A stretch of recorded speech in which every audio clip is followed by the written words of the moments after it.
അപ്പോൾ രാവിലെ വോട്ട് ചെയ്തു. എൻ്റെ മൂത്തായ കേസരി ബാലകൃഷ്ണ മെമ്മോറിയൽ ഗവൺമെന്റ് കോളേജിലാണ് 135 നമ്പർ ബൂത്തിലാണ് വോട്ട് ചെയ്തത്. കുടുംബസമേതം വന്നാണ് വോട്ട് ചെയ്തത്. തീർച്ചയായിട്ടും കേരളത്തിൽ എല്ലായിടത്തും എല്ലാവരും ഈ പോളിംഗ് പ്രക്രിയയിൽ പങ്കെടുത്ത്, ഈ ജനാധിപത്യ പ്രക്രിയയിൽ പങ്കെടുത്ത് ആ ജനാധിപത്യത്തെ വിജയിപ്പിക്കാൻ വേണ്ടിയിട്ടുള്ള ശ്രമങ്ങളിൽ പങ്കാളികളാകണമെന്നാണ് എൻ്റെ ആദ്യത്തെ അഭ്യർത്ഥന. വോട്ട് ചെയ്യാതെ ആരും മാറിയിരിക്കരുത്. വോട്ട് ചെയ്യാതെ ഇഷ്ടമുള്ളവർക്ക് വോട്ട് ചെയ്യുക, അത് അവരുടെ ജനാധിപത്യപരമായ മൗലികമായ അവകാശമാണ്. ആ അവകാശം ഉപയോഗിക്കാതിരിക്കരുത്. ആ ജനാധിപത്യ പ്രക്രിയയിൽ എല്ലാവരും, കേരളത്തിലെ എല്ലാവരും പങ്കാളികളാകണം എന്നാണ് എന്റെ വിനയപൂർവ്വമായ അഭ്യർത്ഥന. തീർച്ചയായിട്ടും ഞങ്ങളെല്ലാം അസസ് ചെയ്തിട്ടുണ്ട്. നേരത്തെ പറഞ്ഞതുപോലെ 100-ലധികം സീറ്റുമായി UDF അധികാരത്തിലേക്ക് തിരിച്ചു വരും.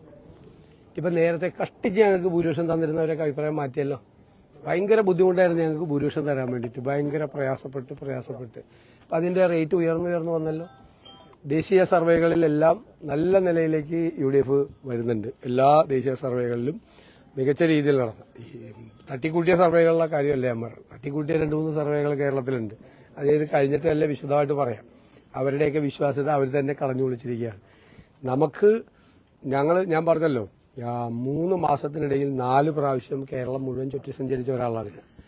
ജനവികാരം കൃത്യമായി ബോധ്യപ്പെട്ടിട്ടുള്ള ഒരാളാണ്. ഞങ്ങളുടെ കൃത്യമായ അസസ്മെന്റാണ്. ഞങ്ങൾ 100-ലധികം സീറ്റുമായി ഞങ്ങൾ അധികാരത്തിലേക്ക് വരും എന്നുള്ള കാര്യത്തിൽ യാതൊരു സംശയമില്ല. ഒരു സംശയമില്ല. ഈ പല ബൂത്തുകളിൽ ഇപ്പൊ തന്നെ നല്ല ക്യൂ കാണുന്നുണ്ട്. അതെന്തെങ്കിലും സൂചന അല്ല, നല്ല ജനാധിപത്യ പ്രക്രിയ വിജയിക്കണം. എപ്പോഴും ആളുകൾ വന്ന് അത് ചെയ്യണം. അത് വന്ന് ഉറപ്പായിട്ട് ചെയ്യണം. അത് നല്ലൊരു ട്രെൻഡാണത്. ആളുകൾ വന്ന് വോട്ട് ചെയ്യണം.